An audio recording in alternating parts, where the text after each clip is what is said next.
Je me demande si... Vous savez, j'ai une petite idée. J'aime voir les gens se tenir debout quand on lit la parole. N'aimez-vous pas cela? Nous nous tenons debout pour promettre fidélité à la patrie. Nous nous tenons debout pour notre pays. Pourquoi donc ne pas nous tenir debout pour la parole? Pendant que nous sommes debout pour un instant, il n'y a pas longtemps, je lisais un article. Et hier soir, je pensais à tous ces gens qui ont pris position pour Christ. Si vous ne l'avez pas encore fait, ne voulez-vous pas le faire aujourd'hui? Il y avait un grand évangéliste. Ça fait environ 75 ans. Son nom m'échappe. Je crois qu'il s'appelait Arthur McCoy. Il avait sillonné le pays. Et un soir, il a rêvé qu'il était parti dans la gloire. Il a dit qu'il était arrivé à la porte. Mais, a-t-il dit, on ne l'a pas laissé entrer. Il a dit, « Je m'appelle Arthur McCoy des États-Unis. Je suis un évangéliste. » Alors, le gardien est allé à l'intérieur.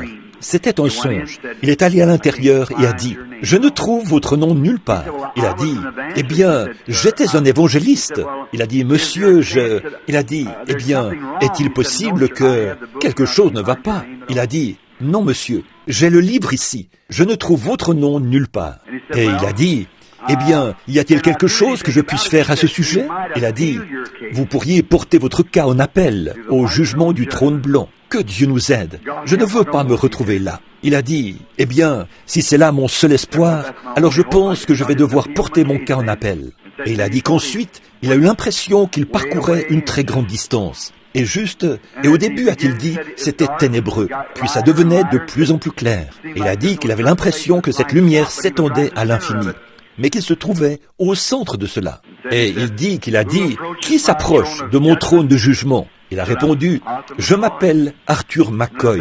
Je suis un évangéliste. J'ai fait entrer beaucoup d'âmes dans le royaume. » Il a dit, « Ton nom n'a-t-il pas été trouvé dans le livre ?» Non. Il a dit, « Alors, qu'on a appelé à mon tribunal ?» Oui, monsieur. Justice te sera rendue. Je vais te juger d'après mes lois. Arthur McCoy, t'est-il déjà arrivé de dire un mensonge? Il a dit, je pensais que j'étais un homme assez bon, jusqu'à ce que je me tienne dans cette lumière. Il a dit, mais dans la présence de cette lumière, j'étais un pécheur. C'est ce que nous serons tous. Vous pourriez vous sentir en sécurité maintenant, mais attendez d'y être. Comment pensez-vous qu'on se sent ici, quand il déverse l'onction? On se sent si petit. Qu'en sera-t-il à ce jugement du trône blanc? Il a dit, t'est-il déjà arrivé de dire un mensonge? Il a dit, je croyais avoir toujours été véridique. Mais là-bas, certaines petites choses que je croyais être de petits mensonges pieux sont devenues de grands et sinistres mensonges. Il a répondu, oui monsieur, j'ai déjà dit un mensonge. Il a dit, t'est-il déjà arrivé de voler? Il a dit, je pensais avoir été honnête à ce sujet et que je n'avais jamais volé. Mais a-t-il dit, dans la présence de cette lumière, je me suis rendu compte qu'il y avait certaines transactions que j'avais conclues qui n'étaient pas tout à fait honnêtes. Il a répondu, oui monsieur, j'ai volé. Il a dit, mon jugement, il était sur le point de recevoir sa sentence. Retire-toi dans le feu perpétuel qui a été préparé pour le diable et pour ses anges. Il a dit que chacun de ses os se disloquait. Il a dit, j'ai entendu la voix la plus douce que j'ai jamais entendue de ma vie. Il a dit, quand je me suis retourné pour regarder, j'ai vu le plus doux visage que j'ai jamais vu. Plus doux que le visage d'une mère. Une voix plus douce que celle avec laquelle ma mère m'ait jamais appelé. Il a dit, j'ai regardé tout autour. J'ai entendu une voix dire, « Père, c'est vrai, il a dit des mensonges, et il n'a pas toujours été honnête. Mais sur la terre, il a pris position pour moi. Il a dit, « Maintenant, je vais prendre sa place. » C'est ce que j'aimerais qu'il se passe là-bas. Je désire prendre position pour lui maintenant, afin que quand viendra ce moment-là, qu'il prenne ma place. Lisons dans Genèse 22, les versets 15, 16, 17 et 18. L'ange de l'Éternel appela une seconde fois Abraham des cieux et dit, « Je le jure par moi-même, parole de l'Éternel, parce que tu as fait cela et que tu n'as pas refusé ton fils, ton unique.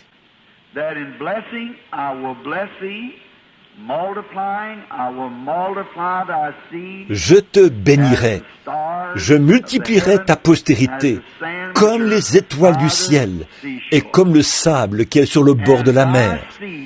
Et ta postérité possédera la porte de son ennemi. Toutes les nations de la terre seront bénies en ta postérité, parce que tu as obéi à ma voix. Prions. Père Céleste, prends le texte maintenant, Seigneur, et enseigne-le-nous. Puisse le Saint-Esprit amener ces paroles, Seigneur, directement dans chaque cœur. Cela satisferait nos attentes cet après-midi, car elles sont grandes, Seigneur. Et tu nous as dit de demander beaucoup afin que notre joie soit parfaite. Nous le demandons au nom de Jésus. Amen. Vous pouvez vous asseoir.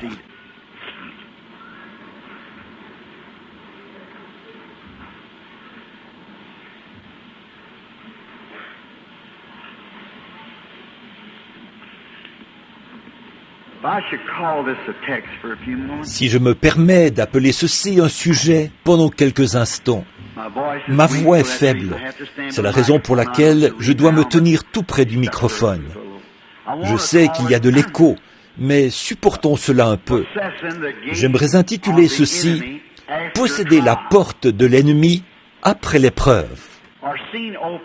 Notre scène s'ouvre sur l'une des scènes les plus merveilleuses au sujet d'Abraham. Vous savez qu'Abraham est le père des fidèles, et la promesse a été faite à Abraham. Et ce n'est qu'en étant héritier avec lui, grâce à Christ, que nous pouvons recevoir la promesse à travers Abraham.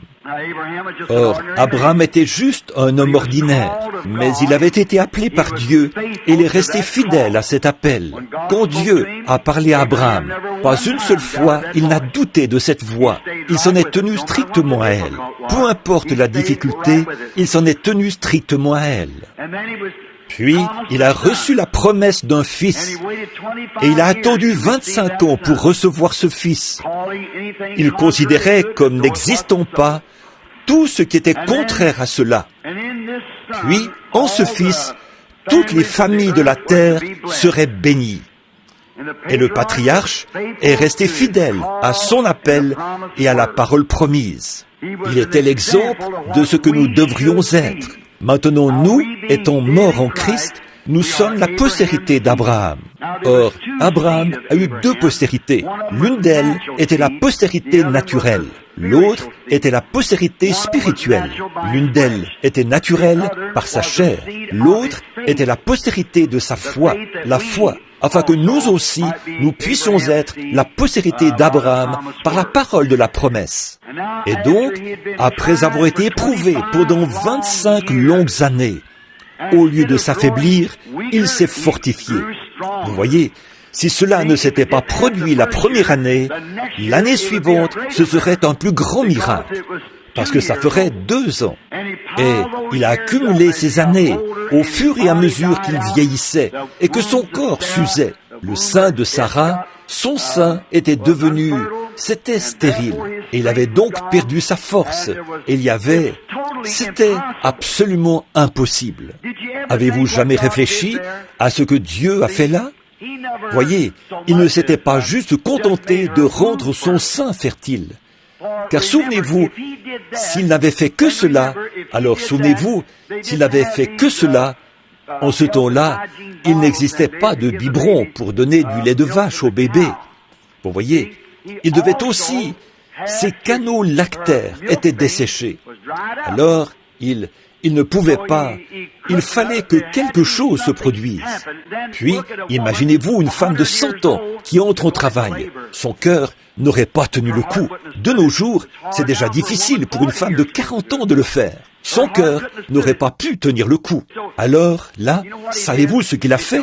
Si vous l'avez remarqué, eh bien, je sais que beaucoup pourraient être en désaccord. Vous ne voyez pas d'objection à ce que je fasse cette déclaration? Voyez-vous, ce serait juste ma propre pensée. Voyez-vous, la Bible est un livre surnaturel. C'est écrit de manière que ce soit caché aux yeux des écoles, des théologiens. Combien savent cela? Jésus a remercié Dieu. Il a dit, « Je te loue, Père, de ce que tu as caché cela aux sages et aux intelligents, et de ce que tu l'as révélé aux enfants qui seraient disposés à apprendre. » C'est un livre d'amour. Quand l'amour de Dieu vient dans le cœur et qu'on tombe amoureux de Dieu, alors il se révèle.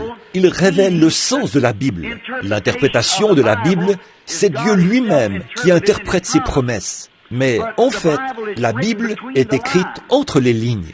Bon, comme ma femme.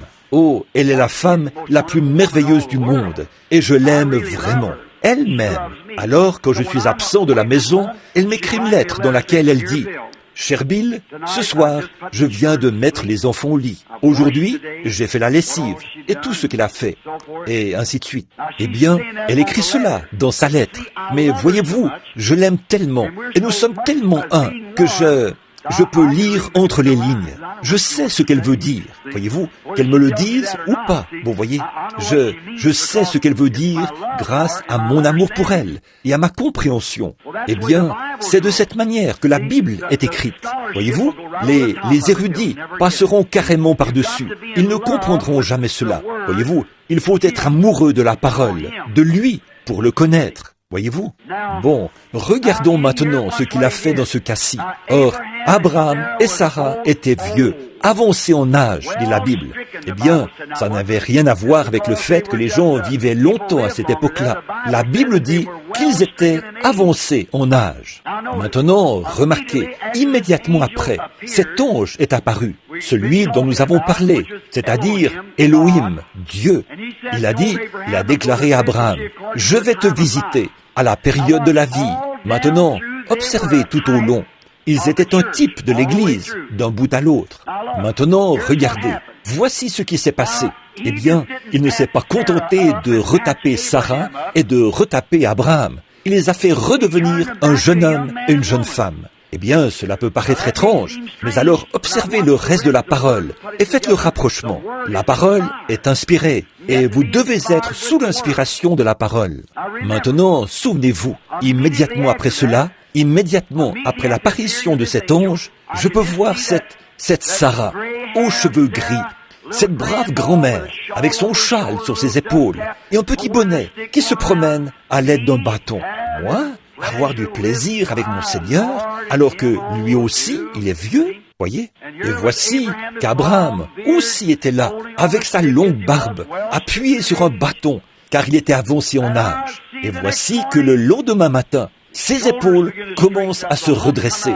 Le dos, très voûté, se redresse. Les cheveux de Sarah commencent à changer. Il est redevenu un jeune homme et elle, une jeune femme. Juste pour montrer ce qu'il fera pour la postérité royale d'Abraham. Vous voyez, quand nous serons changés en un instant, en un clin d'œil, et nous serons tous ensemble enlevés. Observez ce qui s'est passé. Maintenant, je vais vous le prouver.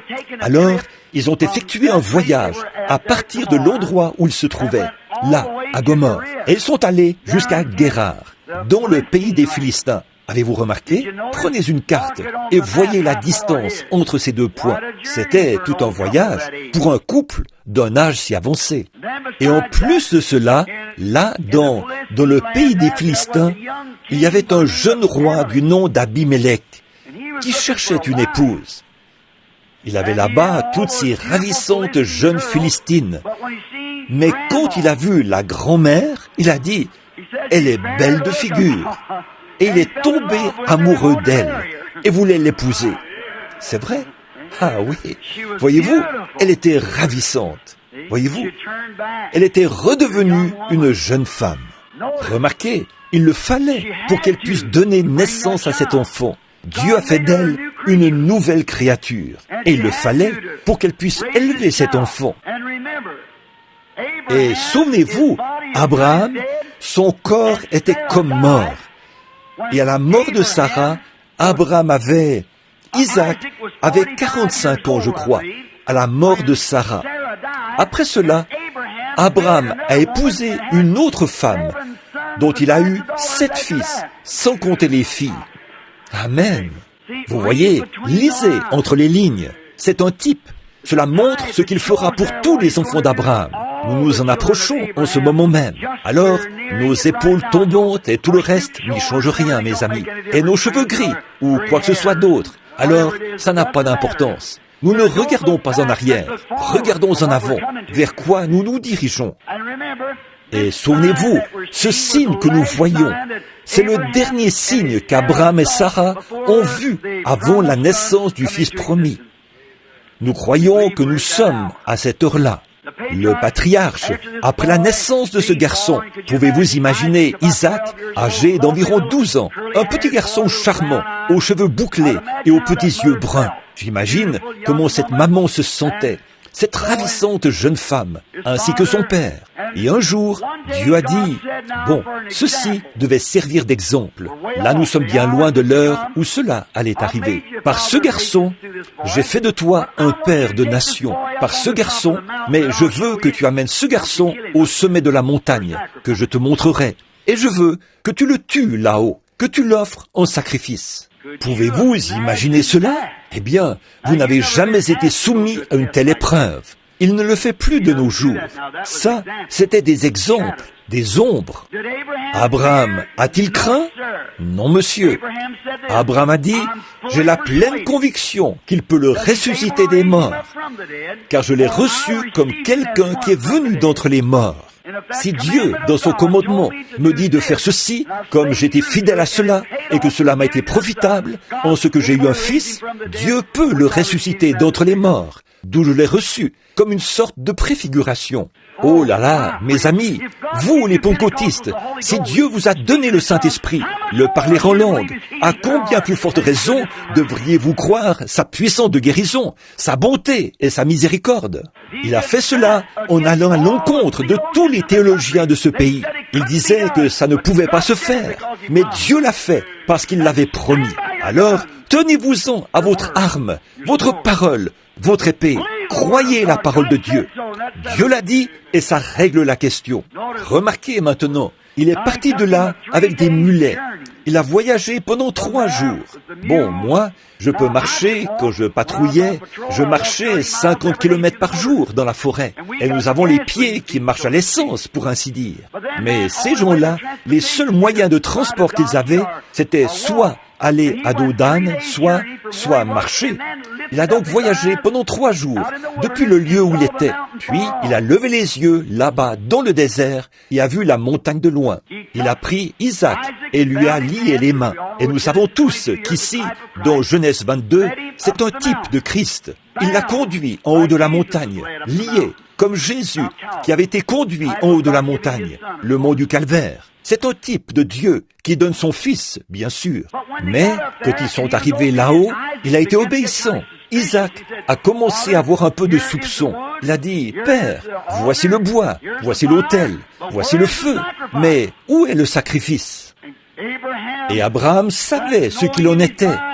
Mais avec la parole de Dieu là, devant lui, il a dit, « Mon fils, Dieu peut se pourvoir lui-même d'un sacrifice. » Il a appelé ce lieu Jéhovah Jireh.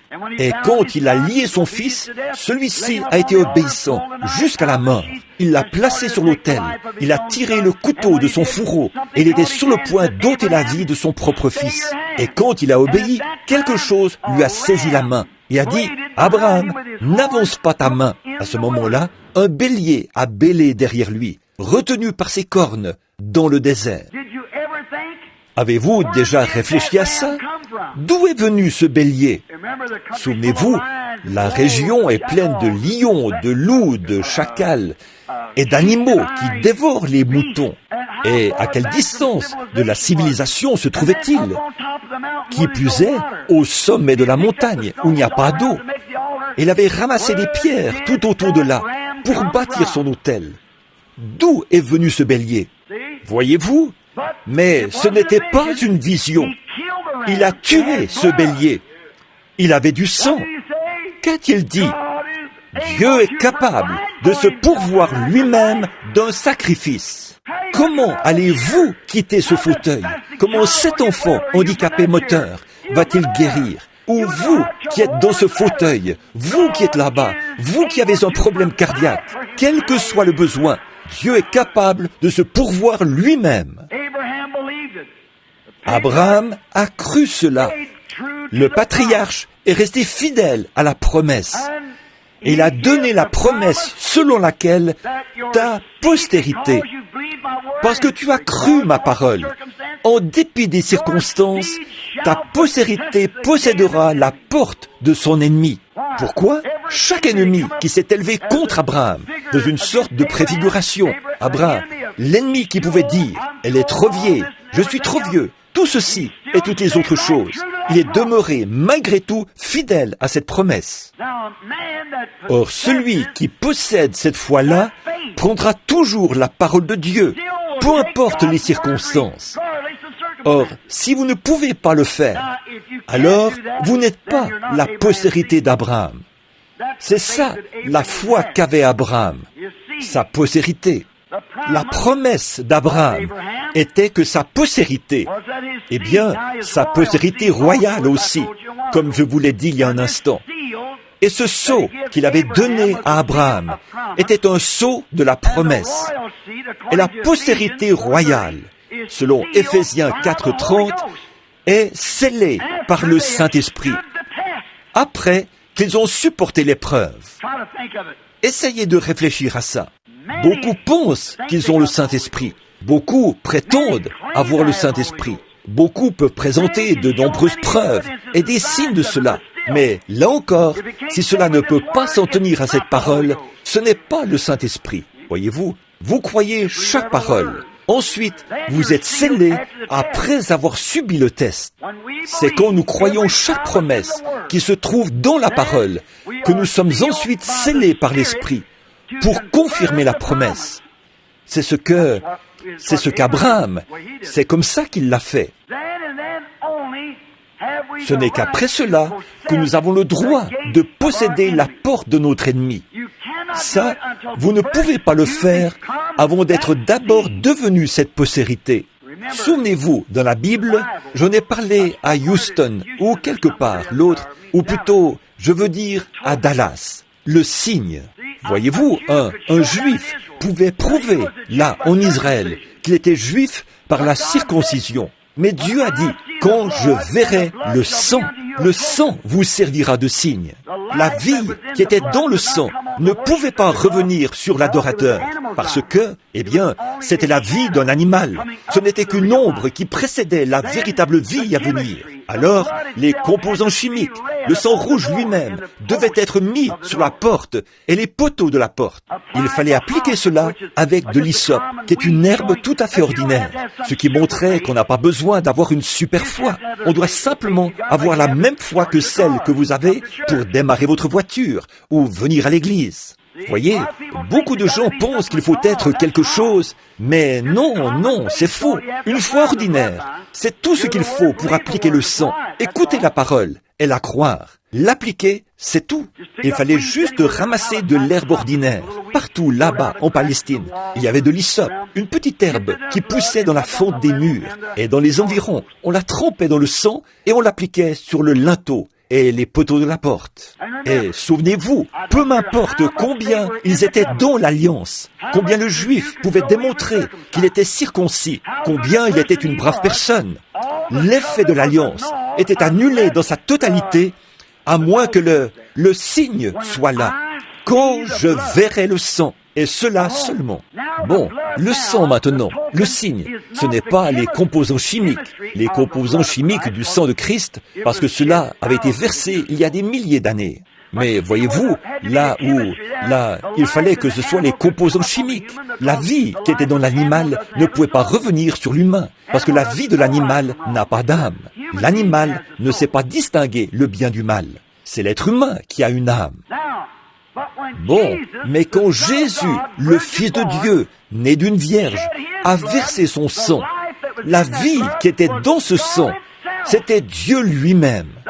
La Bible dit que nous sommes sauvés par la vie, le sang de Dieu, non pas le sang d'un juif, ni le sang de quelqu'un des nations, mais la vie de Dieu.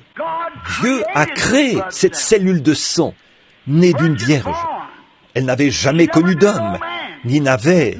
L'ovule ne provenait pas d'elle non plus. Je sais que beaucoup d'entre vous veulent croire que l'ovule provenait d'elle. L'ovule ne peut pas être là sans qu'il y ait une sensation. Dans ce cas, qu'a donc fait Dieu? Voyez, il a créé l'ovule et la cellule de sang. Et là, c'était le saint tabernacle de Dieu. Je ne permettrai pas que mon sein voie la corruption. Voyez-vous d'où est venu l'ovule? Et je n'abandonnerai pas son âme dans le séjour des morts. Son corps était saint. Oh là là, si vous ne pouvez pas croire cela, comment pouvez-vous prétendre être chrétien? Nous sommes sauvés par le sang de Dieu. Voilà sur quoi repose ma foi. Je ne marche pas là sous le sang d'un prophète. Je ne marche pas là sous le sang d'un homme ordinaire, ou d'un docteur, ou d'un théologien. Nous avançons par le sang de Dieu. Dieu l'a dit. Il est devenu un être humain. Il a changé sa lignée. Il a dressé sa tente ici, parmi nous. Et il est devenu l'un de nous. Il est notre parent rédempteur. Il fallait qu'il devienne notre parent parce que c'était ça la loi. Dieu est devenu homme et a habité parmi nous. Remarquez qu'en faisant cela, celui qui est sorti de lui, c'était Dieu, l'Esprit. Et cet Esprit est venu sur le croyant.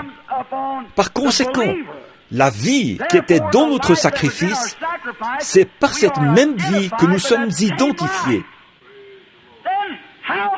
Alors, comment peut-on voir la vie de Dieu se mouvoir parmi les gens et appeler cela une chose impure, alors que c'est ce qui nous identifie à notre sacrifice?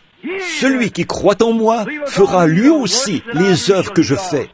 Sa vie qui retourne sur le sacré, qui se retire du sacrifice. Quand nous posons nos mains sur le sacrifice et que nous nous identifions comme étant morts à nos propres pensées. Alors, comment pouvons-nous laisser les dénominations nous entraîner dans des credos et tout, et dire que nous y croyons? Nous sommes morts à ces choses. Paul a dit, aucune de ces choses ne me trouble, car il était attaché à un absolu, Christ. Et chaque véritable réalisation est attachée à un absolu. Et mon absolu, c'est la parole. Et tous ceux qui sont véritablement nés de l'Esprit, leur absolu, c'est la parole de Dieu. Je suis attaché à cela. J'y ai posé les mains, et cela a pris ma place. Et je me suis identifié avec lui. Nous savions qu'il avait promis de s'identifier avec nous. Cela produit une foi authentique. Pas votre propre foi, mais sa foi. Quelque chose sur quoi vous n'avez aucun contrôle. C'est lui qui le fait. Maintenant, remarquez, ce n'est qu'après cela que la promesse vous a été faite. Peu importe le nombre d'églises dont vous avez été membre, le nombre de fois que vous avez été baptisé, vers l'avant, vers l'arrière, ou de quelque manière que vous voulez. Tant que ce sceau n'est pas apposé sur vous, vous n'avez pas le droit de prétendre que vous êtes rattaché à votre sacrifice. Et le sceau de Dieu, qu'est-ce que c'est? Éphésiens 4:30 dit « N'attristez pas le Saint-Esprit de Dieu par lequel vous avez été scellés jusqu'au jour de votre rédemption. » Non pas d'un réveil à l'autre, mais scellés éternellement, jusqu'au jour où vous serez rachetés. Et souvenez-vous, si vous n'avez jamais été dans les pensées de Dieu, vous ne serez jamais avec Dieu. Combien savent qu'il était un rédempteur? Eh bien, alors, tout ce qui est racheté doit retourner à l'endroit d'où il est tombé. Donc, s'il est venu pour nous racheter, comment est-ce que nous, qui à un certain moment n'avions aucun besoin de rédemption, et qui sommes tous nés dans le péché, enfantés dans l'iniquité, venus au monde en disant des mensonges?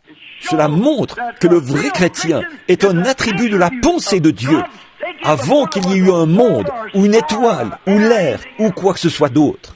C'est éternel. Il est venu pour nous racheter, nous ramener là. C'est la pensée de Dieu, exprimée par une parole, manifestée et ramenée là, à sa pensée. Le parent rédempteur. Voilà pourquoi Dieu lui-même devait devenir l'un des nôtres, pour racheter. Rien d'autre n'aurait pu le faire. Un ange n'aurait pas pu le faire. Rien d'autre. Il fallait que lui, il descende, qu'il soit tenté comme nous, pour nous racheter. Remarquez maintenant la postérité naturelle d'Abraham. Examinons certaines de ces postérités naturelles et voyons si Dieu a tenu sa parole envers la postérité naturelle qu'était Isaac. Examinons certaines postérités naturelles qui ont cru la promesse de Dieu dans sa totalité et qui ne l'ont pas remise en question. Or, souvenez-vous, il y avait des dizaines de milliers, multipliés par des milliers, qui étaient circoncis et tout, mais qui n'étaient pas pour autant la postérité d'Abraham. Bien sûr, le juif, ce n'est pas celui qui en allait dehors, mais celui qui l'est intérieurement. Beaucoup d'entre eux, ils ont échoué, lamentablement échoué. Regardez, dans le désert, ils ont dit, nous, le jour de la Pâque, ou plutôt, quand ils ont bu à la source, Jean 6, ils étaient tous dans la joie. Jésus a dit, je suis le roc qui était dans le désert, je suis le pain qui est descendu du ciel, d'auprès de Dieu. Celui qui en mange ne mourra pas. Ils ont dit, nos pères ont mangé la manne dans le désert pendant 40 ans. Il a dit, ils sont tous morts. Morts. Prenez ce mot et faites-en une recherche pour voir ce qu'il signifie. Éternellement séparés. Pourtant, ils étaient la postérité d'Abraham. La mort signifie la séparation, l'anéantissement, la destruction totale, l'anéantissement. Jésus a dit qu'ils étaient tous morts. Pourtant, c'étaient des Juifs circoncis. Voyons, mes pauvres amis, il ne suffit pas d'être méthodiste, baptiste, presbytérien, d'avoir fait une petite confession et tout. Le diable croit autant que nous. Mais vous devez être identifié avec cela. Dieu doit en rendre témoignage en vous scellant du Saint-Esprit, sans douter aucunement de la parole. Si vous dites, eh bien ça, c'était pour un autre jour, il y a quelque chose qui cloche. Qu'en est-il si un homme venait en courant et que vous lui disiez que la lumière brille et qu'il se précipitait au sous-sol et disait « Je refuse cela, je refuse cela, la lumière, ça n'existe pas, je n'y crois pas ». Il y aurait quelque chose qui cloche chez cet homme. Il serait dérangé mentalement s'il renie les rayons chauds du soleil et sa source vivifiante. Mentalement, il y a quelque chose qui cloche chez cette personne. Et quand un homme voit la parole de Dieu rendue claire et identifiée devant lui, et qu'il ferme et tire ses rideaux dénominationnels spirituellement, il y a quelque chose qui cloche chez cet homme. Quelque chose cloche chez lui. Spirituellement, il y a quelque chose qui cloche. Il ne peut tout simplement pas recevoir cela. Il est aveugle et il ne sait pas. Il s'en va vers le jugement, et c'est Dieu qui sera le juge. Remarquez, quand ils ont fait cela, ces postérités qui y croyaient, regardez ce qui s'est passé. Examinons quelques-unes d'entre elles maintenant. La postérité d'Abraham. Prenons les enfants hébreux, parce qu'ils sont restés fidèles et qu'ils n'ont pas toléré le culte des images. Ils ont refusé de se prosterner devant une statue faite par le roi de la nation. Elle avait été faite en rapport avec un saint homme par-dessus le marché. Elle était à l'image de Daniel. Cela montrait que la race des nations a commencé de la mauvaise manière. L'adoration de l'image d'un homme saint. Ça se terminera de la même manière quand on contraindra les gens à adorer des images de personnes. Cela a commencé par la révélation, par le fait que Daniel était capable d'interpréter la parole qui avait été écrite par une main sur la muraille. C'est comme ça que cela a commencé, et c'est comme ça que ça se terminera. De la même manière, par l'image de quelqu'un des nations.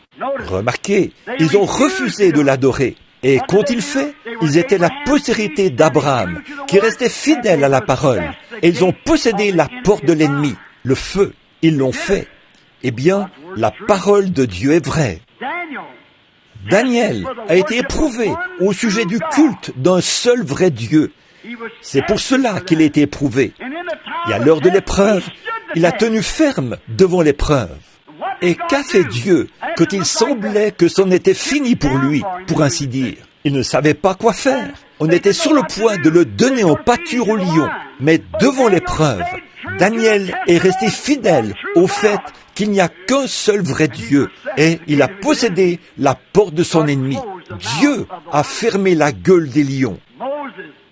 Moïse est resté fidèle à la parole promise devant les faux imitateurs, Jambres et Jannes, lors de l'épreuve. Regardez, Dieu l'avait rencontré avec le surnaturel. Il lui avait dit d'aller exécuter ces choses, de montrer ces signes, et que chaque signe aurait une voix. Moïse y est allé et l'a fait le plus fidèlement possible. Il a jeté le bâton, et cela s'est changé en serpent. Savez-vous ce qui s'est passé? Voici que sont venus les imitateurs, et ils ont fait la même chose. Or, Moïse n'a pas baissé les bras et dit, eh bien, je pense que c'est complètement faux. Il est resté là, et il s'est attendu à Dieu. Il est resté fidèle. Peu importe le nombre d'imitateurs qu'il y avait, il est resté fidèle. Et comme il est resté fidèle à sa commission, qui était de faire sortir les gens de ce lieu-là, quand la porte de l'eau a bloqué le passage, Dieu lui a permis de posséder cela, et il a ouvert cette porte par la colonne de feu qui le conduisait. Il a conduit les gens au pays promis. Josué, un autre grand conducteur, juste 2 sûrs, sont entrés dans le pays promis. Josué et Caleb. Ils sont arrivés dans un lieu appelé Kadès, qui, en ce temps-là, était le centre du monde, étant donné que c'est là que se trouvait le tribunal. Et, ils ont envoyé 12 espions pour examiner le pays, et les 12 sont revenus. 10 d'entre eux ont dit, « cette tâche est trop lourde, nous n'y arriverons jamais. » Eh bien, ces gens-là, nous sommes comme des sauterelles à côté d'eux. Mais qu'a fait Josué? Il a fait taire le peuple. Il a dit, un instant, nous sommes plus que capables de nous en emparer, peu importe combien nous sommes petits ou combien nous sommes minoritaires. Que faisait-il? Il restait fidèle à cette promesse. Je vous donne ce pays. Mais vous devez vous battre pour chaque pouce de cela. Croyez-vous cela, maman? Dieu vous a donné votre guérison, mais vous devez vous battre pour chaque pouce de cela. Tout lieu que foulera la plante de vos pieds, je vous le donnerai comme possession. Les empreintes de pas signifient la possession. Tout cela est à vous. Chaque promesse vous appartient, mais vous devez vous battre maintenant pour chaque pouce de cela. Or, Josué savait ce que Dieu avait dit. Il était de la postérité d'Abraham. Vous voyez, il a dit, j'y crois, je crois que Dieu nous a donné le pays, et nous sommes plus que capables de nous en emparer. En effet, il a tenu ferme devant l'épreuve face à tout le groupe des Israélites. Toutes les tribus et tout le peuple gémissaient et pleuraient. Josué a dit, restez tranquilles, Dieu a fait la promesse. Peu importe combien vous êtes grand, peu importe l'opposition ou ce que dit le médecin, Dieu a fait la promesse. C'est à lui de l'accomplir. Qu'a-t-il fait? Quand il est arrivé au fleuve Jourdain, il a possédé la porte. C'est ce qu'il a fait. Jéricho, barricadé comme une tortue dans sa carapace. Qu'a-t-il fait? Il a possédé la porte. De même, un jour, quand son ennemi essayait de s'emparer de lui, il a possédé la porte de son ennemi, à tel point qu'il a commandé au soleil de s'arrêter. Le soleil lui a obéi et a cessé sa course pendant 24 heures. Dieu est fidèle à sa promesse, peu importe ce qu'il doit faire. Il épuisera toutes les ressources des cieux plutôt que de laisser échouer sa parole. Il n'a jamais fait de promesse qu'il ne peut tenir. Je suis le Seigneur qui guérit toutes tes maladies. S'ils imposent les mains malades, ceux-ci seront guéris. Amen. Si tu peux le croire, tout est possible. Josué a cru cela, même s'il fallait que Dieu arrête la révolution de la terre. Il l'a arrêté là, par une autre puissance, sa propre puissance, de sorte que le monde a arrêté sa révolution pendant 24 heures, jusqu'à ce que Josué se soit vengé de son ennemi. Il a possédé les portes. Il l'a certainement fait. Dieu est toujours fidèle. Eh bien, j'aurais souhaité que nous ayons plus de temps pour en arriver à d'autres héros, mais il ne me reste qu'une dizaine de minutes maintenant. Regardez tous ces précieux héros, oui, ces puissants combattants de la foi. Ils sont tous morts à la porte de la mort. Ils ont tous péri là, à la porte de la mort. Et puis, la postérité royale d'Abraham est arrivée. Ils étaient tous la postérité naturelle, issue d'Isaac. Mais la postérité royale d'Abraham est arrivée, laquelle était Christ, la postérité de la foi d'Abraham. C'est ce que nous sommes censés être. Voyons donc si nous le sommes ou pas. La postérité naturelle n'était qu'un type. Tous les autres étaient nés d'une naissance naturelle. Mais il est venu par une naissance virginale. Vous voyez, alors, il n'était pas issu de la postérité d'Abraham, un juif. Il est venu par la postérité de la foi, selon la promesse. Ainsi donc, nous sommes censés être ses enfants par cet homme. Observez ce qu'il a fait.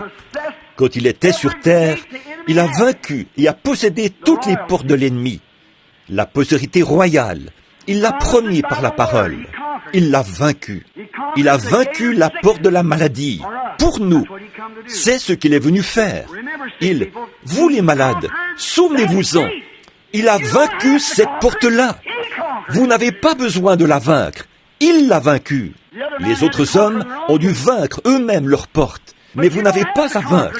C'est déjà vaincu. Il a vaincu les portes de la maladie.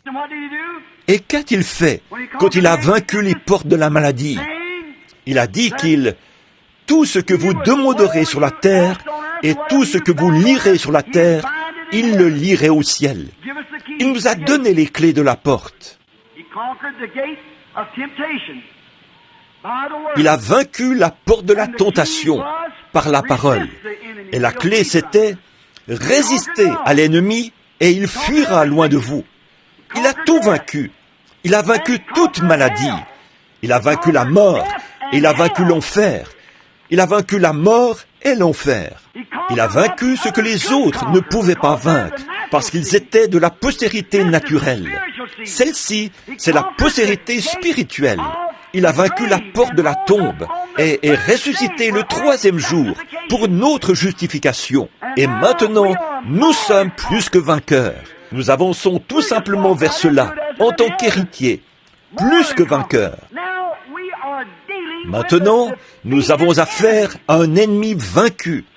La maladie est vaincue. La mort est vaincue. L'enfer est vaincu. Tout est vaincu.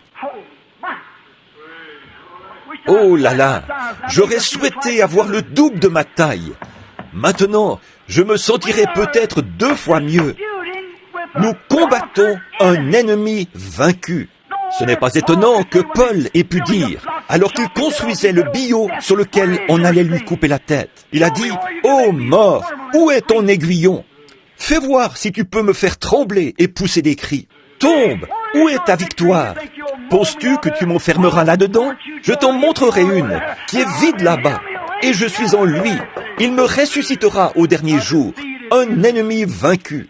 La postérité royale d'Abraham. Eh bien, la postérité naturelle ne pouvait pas montrer cela. Mais la postérité royale peut vaincre, a déjà vaincu, parce qu'il nous a déjà précédés et a vaincu chaque porte pour nous. Il est là, maintenant, après 2000 ans. Il se tient au milieu de nous, le puissant vainqueur. Il a vaincu non seulement la maladie, il a vaincu la maladie, il a vaincu la tentation, il a vaincu chaque ennemi, il a vaincu la mort, il a vaincu l'enfer, il a vaincu la tombe et il est ressuscité. 2000 ans plus tard, le voici parmi nous cet après-midi, s'identifiant le puissant vainqueur. Amen. Il est encore ici, vivant, confirmant sa promesse. La postérité royale d'Abraham. Oh là là. Et l'ennemi, il vaincra les portes de son ennemi. Pour ces gens, la postérité, il se tient ici, vivant, pour se manifester à qui? Aux semences prédestinées, qui peuvent voir. Il a vaincu cela. Ceux qui, après avoir subi son épreuve de la parole promise, ont été scellés du Saint-Esprit pour entrer dans le corps de Christ. À ceux-là, il a confirmé, quoi? Qu'Hébreux 13:8 est vrai. Ils sont scellés là, à l'intérieur, par le Saint-Esprit. Ce Saint-Esprit qui était par Abraham avait vu cela à l'avance. Il y avait cru par la foi. Et maintenant, nous recevons cela et nous regardons à la promesse qu'il avait faite. Et Jean 14:12 a été confirmé dans ces derniers jours par le vainqueur ressuscité lui-même. Pas un système quelconque, mais une personne, Christ, le vainqueur. Pas mon église baptiste, ou votre église presbytérienne, méthodiste ou pentecôtiste, pas par cela, mais par Jésus-Christ. Il est vivant aujourd'hui, il est ressuscité pour notre justification. Et parce qu'il vit, il a dit que nous vivons aussi. L'homme ne vit pas de pain seulement, mais de toute parole, pas une partie de la parole, toute parole qui sort de la bouche de Dieu. Je suis la résurrection et la vie. Celui qui croit en moi vivra, quand même il serait mort. Et quiconque vit et croit en moi ne mourra jamais. Crois-tu cela?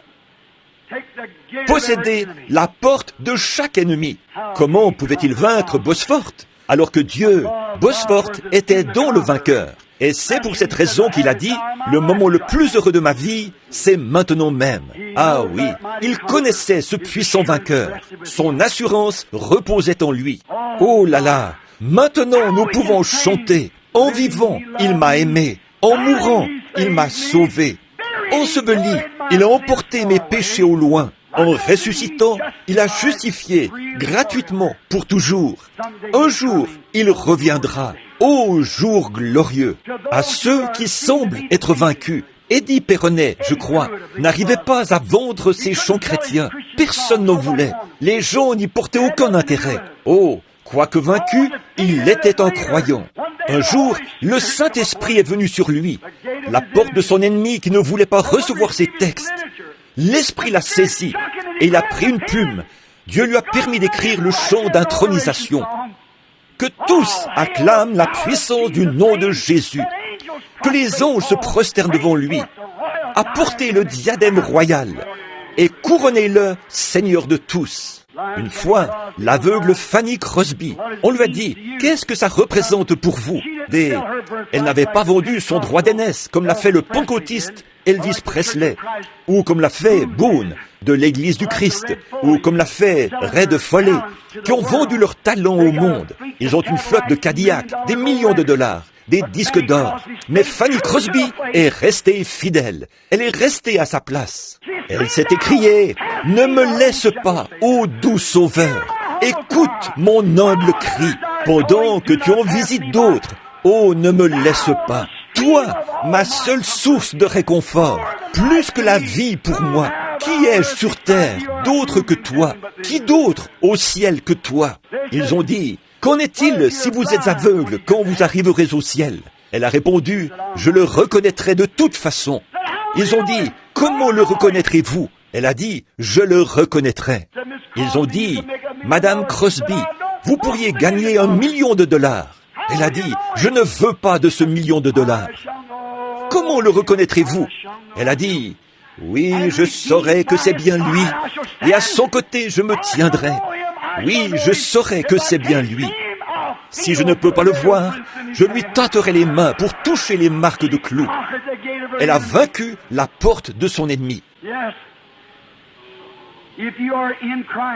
Oui, si vous êtes en Christ, il a dit, si vous demeurez en moi et que mes paroles demeurent en vous, demandez la clé que vous voulez, demandez la porte que vous voulez posséder, demandez ce que vous voulez et cela vous sera accordé.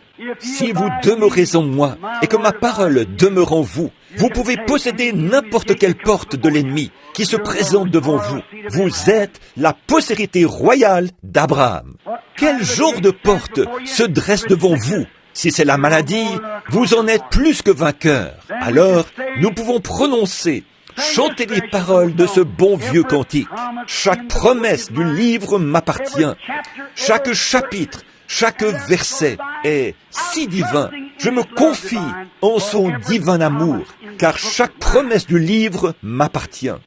Nous sommes plus que vainqueurs, et la postérité d'Abraham possédera la porte de l'ennemi. Quand ils disent que ces choses ne peuvent pas se produire, quand ils essayent d'appeler cela un démon ou Belzébul, ou quoi que ce soit d'autre, Dieu est certain de conquérir chaque porte et de s'emparer de l'ennemi. Prions. Seigneur, puisse la postérité d'Abraham. Je sais qu'ils verront cela, Seigneur. Comment cette parole peut-elle tomber sans atteindre cette véritable terre? Je prie qu'ils comprennent maintenant que chaque personne qui viendra dans la ligne de prière reçoive sa guérison. Seigneur, s'il y en a ici qui n'ont pas encore fait leur confession, qui ne se sont pas levés publiquement pour prendre position pour Christ, qui sont prêts à rejeter tous les credos, le froid, le formalisme, les choses mortes qui les ont éloignés de toi, puissent-ils se lever maintenant et dire « Je l'accepterai comme mon sauveur ». Alors, tu prendras position pour eux ce jour-là. Pendant que nous avons la tête inclinée, s'il y en a qui veulent se tenir debout un instant pour la prière, pour dire « Je veux prendre position pour lui maintenant », afin qu'il prenne position pour moi ce jour-là, dans sa divine présence. Je vous demande, et je vous donne l'occasion d'avoir votre nom inscrit dans le livre de vie, de bien vouloir vous lever. Je ne vous demande pas de devenir membre d'une église. Je vous demande de venir à Christ, si vous êtes ici et que vous ne le connaissez pas. Que Dieu vous bénisse, mon fils. Y aurait-il quelqu'un d'autre qui voudrait dire « Je veux me lever maintenant ». Que Dieu vous bénisse, madame. Que Dieu vous bénisse, ma sœur. Je veux que Dieu vous bénisse. Que Dieu vous bénisse. Je prends position cet après-midi. Ces braves gens, ces hommes et ces femmes qui se lèvent, je vais prendre position cet après-midi. Et ce jour-là, quand le médecin dira « Eh bien, cet accident, son sang coule, la mort est sur lui ou sur elle », ou un matin, vous vous rappellerez avoir pris position. Prenez position pour lui maintenant. Si vous avez honte de moi devant les hommes, j'aurai honte de vous devant mon Père et les saints anges. Mais si vous me confessez devant les hommes, je vous confesserai devant mon Père et les saints anges. Que Dieu vous bénisse, ma sœur. Y en aurait-il d'autres quelque part au balcon? Maintenant même, pendant que nous attendons, certains d'entre eux, quelques-uns dans la salle principale? Très bien. Je vous prends au mot, mes amis. Si la parole tombe dans une terre fertile, comme la petite femme au puits, elle a compris. Elle était représentée au ciel depuis avant la fondation du monde. Quand cette lumière a touché cela, elle l'a reconnu. Que Dieu vous bénisse, mon frère. Voilà un brave. Que Dieu vous bénisse, mon frère. Vous avez peut-être fait de grandes choses dans votre vie. Vous êtes en train de faire la plus grande chose que vous ayez jamais faite en ce moment. Prendre position pour Christ. Notre Père Céleste, la semence est tombée sur certaines terres cet après-midi. Nous voyons jaillir la vie. Des hommes et des femmes se tiennent debout. Et l'œil de Dieu qui voit tout, omniprésent, omniscient, omnipotent, il les voit. Ils sont à toi, Père. Je te les présente maintenant comme des trophées. Puis cette expérience, le fait qu'ils sont debout là maintenant, conscients de ce qu'ils ont fait, conscients de ce que ceci signifie. Ils se sont levés pour prendre position avec le petit nombre des méprisés qui appartiennent au Seigneur. Puissent-ils demeurer fidèles jusqu'au jour où ils paraîtront dans ta présence. Alors cette aimable voix dira, oui, un jour à Bâton Rouge, ou dans un petit endroit appelé Denham Springs. Il a pris position pour moi, Père. Maintenant, je prends position pour lui ou pour elle. Accorde-le, Seigneur. Ils sont à toi. Au nom de Jésus. Amen. Que Dieu vous bénisse d'avoir pris position. Que Dieu, maintenant, faites ceci pour moi. Regardez, si vous habitez dans le voisinage de ces pasteurs, rencontrez-en quelques-uns, parlez-leur. Si vous n'avez pas encore été baptisé du baptême chrétien, faites-le. Joignez-vous aux croyants maintenant, aux véritables croyants, pas aux soi-disant croyants, aux véritables croyants. Pendant que nous prions, prions pour ces mouchoirs. Père Céleste, ces mouchoirs iront maintenant à des destinations qui me sont inconnues.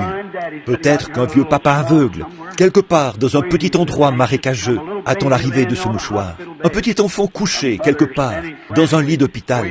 Une maman debout, qui attend impatiemment que lui soit rapporté ce mouchoir. Père Céleste, je te prie de les accompagner. Et comme signe de ta présence aujourd'hui et de notre foi en toi, comme nous avons prêché ta parole, puisse la foi qui était en Abraham et la foi de Jésus-Christ, cette foi qu'il a produite et nous a donnée, accompagner ces mouchoirs et guérir chaque personne sur qui ils seront posés. Nous les envoyons au nom de Jésus. Amen. Maintenant, juste un instant, avant que nous n'appelions la ligne de prière, le Dieu puissant et omnipotent, celui qui est grand, celui qui est entièrement suffisant. S'il vous plaît, mes amis, je vais commencer à prier pour les malades et Probablement, quand nous descendrons, je pourrais ne rien vous dire. Certains d'entre vous partiraient peut-être avant ce moment-là. Quoi que vous soyez, même si vous ne vous êtes pas levé il y a un instant, et que vous n'êtes pas sûr, si vous êtes membre d'une église, c'est une bonne chose. Mais ce n'est pas suffisant. Voyez-vous, le jeune chef riche était membre d'une église. Vous voyez, il a demandé à Jésus ce qu'il devait faire pour avoir la vie éternelle. Il n'a jamais accepté cela. Il s'en est allé. Quelle chose insensée ce jeune homme a faite là. Ne faites pas comme lui. Vous souvenez-vous de la dernière fois où on l'a identifié ? Un peu plus tard, il a prospéré. Il est devenu plus riche. Il est arrivé à un point où ses greniers étaient pleins à craquer. Mais alors, la dernière fois où il a été identifié, nous voyons qu'il était en enfer, tourmenté par des flammes. Ne laissez pas cela vous arriver. Acceptez Christ. Vous, les jeunes gens, vous, les jeunes filles, les jeunes hommes qui êtes à la fleur de l'âge, faites-le s'il vous plaît. Écoutez-moi, en tant que votre frère, quelqu'un qui vous aime. Je suis ici parce que je vous aime. J'aime Dieu et je vous aime. Et je ne peux pas aimer Dieu si je ne vous aime pas. Voici vraiment ce que j'aimerais. Si vous avez un compliment à faire, faites-le à mon fils qui est là-bas, ou à l'un de mes enfants, que moi, je n'en reçoive pas. C'est ce que préférerait tout parent. Ainsi en est-il de Dieu. Vous voyez, aimez son peuple, aimez-vous les uns les autres. Vous dites, pourquoi donc les réprimandez-vous? L'amour authentique est correctif. Si votre enfant est assis dans la rue et vous dites, voilà Junior assis là-bas, il ne devrait pas faire cela, mais je ne veux pas le blesser. Vous ne l'aimez pas, il va se faire tuer là-bas. Si vous l'aimez, vous le ferez entrer et vous lui donnerez une fessée. Vous l'amènerez à obéir. C'est ce que Dieu fait. L'amour est correctif, et c'est ça, l'amour authentique. Si un prédicateur se tient là et vous laisse, vous les femmes, vous couper les cheveux, vous maquiller et tout, et qu'il ne vous reprend pas, cet amour-là n'est pas authentique. Il se garde de dénoncer cela. Et s'il vous permet, vous les hommes, de vous marier 3 ou 4 fois et tout, et que vous vous en tirez impunément, cet amour-là n'est pas authentique. On vous permet de devenir membre d'église, on vous tapote dans le dos et on vous berce avec des credos. Alors, si tout ce que vous avez à faire, c'est devenir membre de la Sainte Église, il n'y a pas d'amour là-dedans. Ou alors, cet homme est lui-même totalement perdu, au point qu'il ne voit pas. L'amour authentique est correctif, et ça vous ramène à la parole de Dieu. Regardez Jésus, voyez comment, voyez ce qu'il a dit, parce qu'il les avait tant aimés qu'il est mort à leur place, alors qu'eux, ils réclamaient carrément son sang. Maintenant, que le glorieux Saint-Esprit, je veux attendre juste un instant, j'attends jusqu'à ce que l'onction du Saint-Esprit descende sur moi. Avant que nous commencions, j'ai prêché, merci de votre collaboration. Maintenant, que chaque personne qui est ici, peu importe où vous êtes, partout dans le bâtiment, prie pendant un instant, dites, Seigneur Jésus, aide-moi, aide-moi, permets-moi de toucher ton vêtement. Jésus a dit, vous savez, quand cette femme a touché son vêtement, il ne l'a pas ressenti physiquement, mais il s'est retourné et a su qui elle était et ce qu'il avait fait. Il est le même Jésus cet après-midi, un souverain sacrificateur qui peut compatir à notre faiblesse. Croyez-vous, chacun de vous, maintenant que c'est vrai, que le Dieu qui a fait cette promesse puisse-t-il démontrer cela? Une fois de plus, démontrer que nous vivons au temps de Sodome? Combien croient cela dans ce bâtiment? Levez simplement la main. Nous vivons, pour ainsi dire, dans Sodome. Le système tout entier est corrompu. Le système du monde, tout. Le système religieux, le système politique. Il n'y a rien. La politique est si corrompue. Les systèmes, partout, nos dictateurs, tout est corrompu. L'Église est dans la même condition. Les familles sont dans la même condition. Partout, c'est la corruption. Sodome. Alors, souvenez-vous, Dieu vous a démontré cela. Alors, souvenez-vous aussi qu'il a dit qu'il se présenterait dans la chair humaine et qu'il ferait comme il avait fait avant Sodome, avant l'entrée en scène du Fils promis.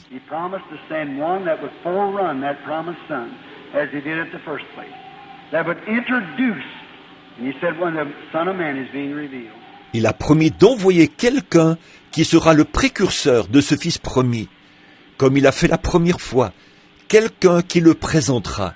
Et il a dit, quand le Fils de l'homme sera révélé.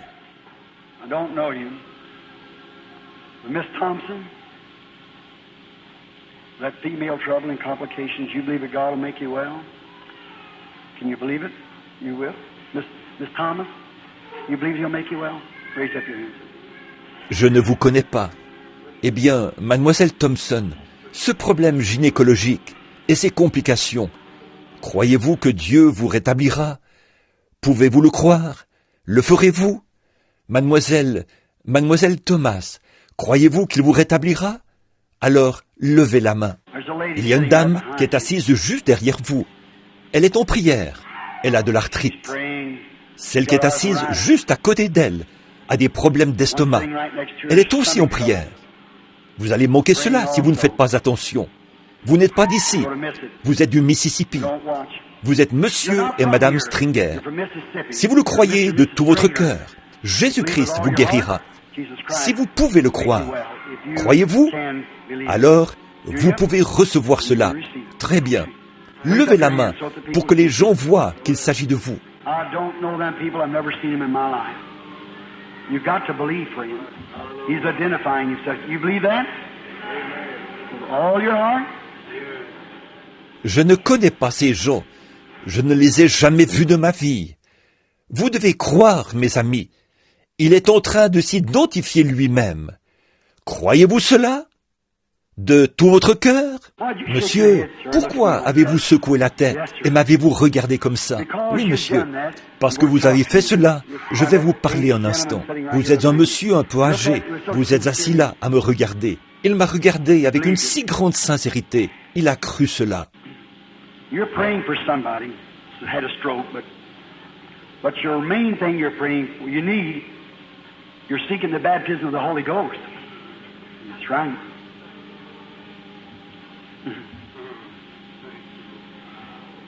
That is right. Vous priez pour quelqu'un qui a eu une attaque. Mais la chose principale pour laquelle vous priez, ce que vous voulez, vous recherchez le baptême du Saint-Esprit. C'est exact. Ah oui, c'est exact. Si vous croyez cela, madame, vous cherchez un emploi. En plus de ça, afin que vous sachiez que je suis le prophète de Dieu, ou plutôt son serviteur. Vous avez subi 2 opérations. Elles vous ont un peu affaibli. Vous avez toutes sortes de complications, de problèmes spirituels. Je vais vous dire que tout ça, c'est réglé. Votre foi vous a guéri. Assise là, tout près de vous, elle est en prière. Regardez ici. Il vous a entendu et vous l'avez touché. Je ne vous connais pas, mais lui, si. Je vais vous dire pourquoi vous étiez en train de prier. Croyez-vous de tout votre cœur? Vous avez un problème de vésicule biliaire. C'est pour ça que vous étiez en prière. Croyez-vous que Dieu vous guérira et vous rétablira? Vous êtes Madame Smith. C'est exact. Levez la main. Voyez, il est en train de s'identifier lui-même. Qu'est-ce que c'est? C'est la postérité d'Abraham. La foi qu'avait Abraham. Le Seigneur Jésus-Christ parmi nous, confirmant sa parole, par des signes qui l'accompagnent. Qui? Pour combien de cartes doit-on prier? Levez les mains si vous avez une carte. Oh, nous ferions mieux de commencer la ligne de prière. Vous voyez, vous comprenez, n'est-ce pas? Eh bien, non seulement cet esprit, ça ne guérit pas, ça ne fait que montrer qu'il est ici. Vos pasteurs ont exactement la même autorité pour prier pour les malades. Ils ne le font pas, non, certainement pas. Mais ils ont exactement la même autorité. Voici les signes qui accompagneront les croyants. Maintenant, je veux que mes amis pasteurs s'avancent ici. Est-ce que c'est en ordre de faire venir ceux qui sont dans l'auditoire? Combien de pasteurs ici croient de tout leur cœur? Les ministres présents dans la salle qui croient? Oh, merci. Voulez-vous vous lever? Approchez. Restez ici avec moi un instant et prions pour les malades. Approchez jusqu'ici. Maintenant, regardez la guérison se produire. Voyez ce qui va se passer. Won't you come form a double line right here? I'm coming down there just in a moment to pray for the sick. I want the believing pastors who wants to identify themselves as believers, that you believe that you're coming here. You're living a holy, clean life. Remember, look at here what's coming out, representing the gospel of Christ. Je veux que vous approchiez, que vous formiez 2 lignes ici. Je vais descendre là dans un instant pour prier pour les malades. Je veux que les pasteurs qui croient, qui veulent s'identifier en tant que croyants s'avancent. Par le fait de vous avancer ici, vous croyez que vous menez une vie sainte et pure. Souvenez-vous, regardez un peu tous ceux qui s'avancent ici, qui représentent l'évangile de Christ. Frère Blair, je sais que vous êtes là, vous ou frère Pat. Veuillez former ces deux lignes, comme vous le faites d'habitude, s'il vous plaît. Frère Pat et vous, des pasteurs croyants qui sont prêts à croire. Maintenant, regardez. Si Dieu peut si bien s'identifier par sa parole et avec sa parole, combien savent que la Bible, que Jésus a dit ceci: voici les signes qui accompagneront ceux qui auront cru. Ils imposeront les mains aux malades et les malades seront guéris. Pasteur, vous êtes venu ici pour vous identifier comme étant des croyants. L'êtes-vous? Vous êtes des croyants, n'est-ce pas? Sinon, vous ne seriez pas là, debout. Maintenant, qu'a dit Jésus? Voici les signes qui accompagneront ceux qui auront cru. Je suis croyant comme vous l'êtes. Je descends. Ces gens sont les nôtres. Nous sommes les bergers de ces troupeaux. Je descends maintenant pour jeter avec vous mon filet, joindre mes mains aux vôtres. Et quand ces gens passeront, si vous avez quoi que ce soit dans votre pensée et que cela vous rend un peu sceptique, débarrassez-vous-en tout de suite, de sorte que quand ces gens passeront, quand chacun d'eux passera et que nous leur imposerons les mains, qu'ils soient guéris. Croirez-vous de tout votre cœur maintenant, chacun de vous? Combien ici prieront pour les autres alors qu'ils passeront? Levez la main pour dire « Je prierai ». Souvenez-vous, il pourrait s'agir de votre père, votre mère, votre fille ou votre garçon, votre sœur ou votre frère. Et si ce n'est pas un des vôtres, c'est celui de quelqu'un d'autre qui passera dans cette ligne. Et qu'en serait-il si c'était un des vôtres et qu'il se mourait du cancer ou d'une quelconque maladie affreuse? Ne voudriez-vous pas que les hommes soient profondément sincères? Nous le voudrions, certainement. Maintenant, je crois... Comment allez-vous? Bon, ceux qui sont ici, dans cette rangée, cette allée, tenez-vous de ce côté-là. Ceux qui ont une carte de prière, tenez-vous de ce côté-là. Vous tous qui êtes dans la section de droite. Maintenant, la manière de procéder, ceux qui sont dans la section de gauche, restez à vos places. Nous nous retrouverions tout entassés, voyez-vous, et on ne saurait plus ce qu'on fait. Très bien. Tous ceux qui sont dans cette section, placez-vous ici. Maintenant, tous ceux qui sont dans la section de droite, venez par ici, parce que vous aurez à descendre et faire le tour. Et comment sortirez-vous? Comment sortiront-ils, frère Borders? Ils sortiront par la porte latérale et feront le tour pour revenir dans le bâtiment. Alors, quand on appellera ce côté, dans quelques minutes, ils vont se lever. Et voyons maintenant Très bien, ceux qui sont dans cette section, tournez de ce côté-ci. Tenez vos cartes de prière, allez de ce côté. Et vous, au balcon, descendez pour les rejoindre là, au bout de la rangée. Maintenant, ceux qui sont ici, dans cette section de gauche, allez du côté gauche. Et alors, voyez-vous, formez votre ligne et retournez par là. Retournez par là, voyez, et vous suivrez la ligne tout autour. Ainsi, nous n'aurons pas du tout de confusion. Et alors, vous qui êtes au balcon, placez-vous dans les allées et intégrez la ligne au fur et à mesure qu'il passe. Now just start walking on back, each one. Walk right on back till you meet this line right around here. Just come right around up in here. Just start walking right around and come to this line right here. Bon, commencez à marcher vers l'arrière. Que chacun de vous aille vers l'arrière jusqu'à rejoindre cette ligne-ci. Faites le tour et venez par ici. Faites le tour et avancez pour rejoindre cette ligne-ci. Oh, what could happen right now? What could happen? This is going to be a time where something must take place. Oh, qu'est-ce qui pourrait arriver maintenant même? Qu'est-ce qui pourrait arriver? C'est le moment où quelque chose doit se produire. Très bien. Bon, c'est très bien. Retournez, faites le tour par là et entrez dans la ligne, comme ça. Contournez cette allée. Voilà, c'est ça. Et maintenant, pendant que vous êtes debout, que tout le monde se lève, nous allons prier. Et cette assemblée va prier avec moi pour que vous soyez rétablis. Ayez simplement la foi maintenant. Et approchez-vous, vous qui êtes tout au fond, approchez-vous et intégrez la ligne qui est là derrière. Approchez-vous et formez une longue ligne. Approchez-vous de ce côté-là et formez une seule ligne. C'est ça. que tout le monde soit en prière.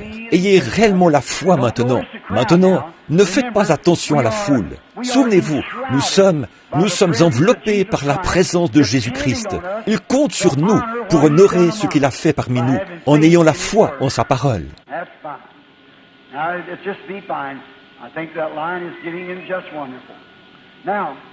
While they're all standing, I want every person now in the building to bow your head.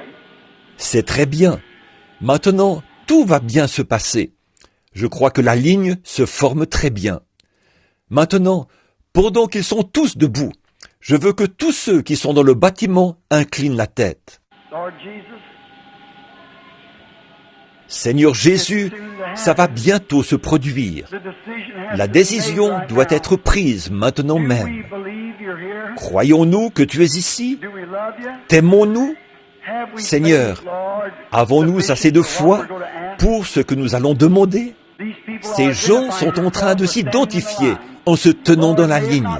Seigneur, que cela ne soit pas en vain. Fais, Seigneur, que quand ils passeront ici, que chacun passe comme s'il passait sous Christ, car nous savons qu'il est ici. Et nous prions qu'ils reçoivent leur guérison. Je suis sûr que même dans des semaines et des semaines à venir, ces gens iront voir leur pasteur. Les femmes qui avaient des problèmes gynécologiques, des problèmes d'estomac, les hommes qui avaient des problèmes de prostate, tout genre de problèmes seront guéris et diront: vous savez, cela m'avait quitté tout simplement, car ils sont dans ta présence. Puissent-ils passer maintenant et recevoir ce pourquoi tu es mort. Ils sont la postérité d'Abraham, et tu as vaincu pour eux. Puissent-ils venir et recevoir ce que tu leur as donné. Et toi, Satan, tu as été tellement exposé cette semaine que tu sais que tu es un être vaincu. Jésus-Christ t'a vaincu au calvaire. Il est ressuscité le 3e jour pour notre justification et il est parmi nous maintenant.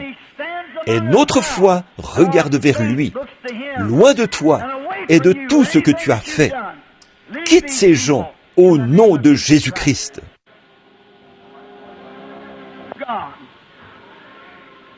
Nous avons fait exactement ce que le Maître nous a ordonné. Combien d'entre vous qui êtes passés dans cette ligne croyez que vous serez guéris? Levez la main. Je joins la mienne à la vôtre. Ce que nous faisions là, à la fin, en tant que groupe de ministres, beaucoup d'entre eux étaient malades. Je le savais, mais ils faisaient des efforts pour faire passer les membres de leurs assemblées, peu importe si eux-mêmes passaient ou non. Ça, ce sont d'authentiques bergers. Et le Saint-Esprit m'a dit, incite-les à se joindre les mains les uns les autres. Nous avons uni nos cœurs et nos filets, ainsi que nos prières. Que Jésus les guérisse, eux aussi, et qu'il fasse d'eux de solides bergers, solides dans la parole du Seigneur. Que Dieu, mes frères, qu'il vous accorde tout ce que votre cœur désire. Puissiez-vous le servir tous les jours et avoir la puissance de Dieu dans vos vies pour pouvoir assister ce beau groupe de gens. Puisse Jésus-Christ, qui a été avec nous et qui est tout le temps avec vous, puisse-t-il se rendre plus admirable à vos yeux, plus que jamais auparavant. Vous autres, certains d'entre vous qui étiez handicapés, peut-être ne verrez-vous aucun changement pendant quelque temps. Peut-être ne verrez-vous aucun changement. Regardez ce qu'a fait Abraham. Ça ne change rien au fait que ce n'est pas à ça que vous regardez. Vous ne regardez pas à vos symptômes. Regardez à ce qu'il a dit. Si vous dites « Je ressens encore des douleurs », ça n'a rien à y voir. Vous avez fait ce que Dieu a dit de faire. Voyez, ne regardez pas à cela. Regardez à ce qu'il a dit. Dieu a dit qu'il en était ainsi. Je le crois, pas vous? Je le crois de tout mon cœur. Que le Seigneur Dieu vous bénisse jusqu'à ce que je vous revoie. Mes prières vous accompagnent. La nuit ne sera jamais trop sombre. La pluie ne sera jamais trop forte. Je prierai pour vous. Vous aussi, priez pour moi jusqu'à ce que nous nous revoyions. Que Dieu vous bénisse. Maintenant, frère pasteur, c'est à vous, voyez.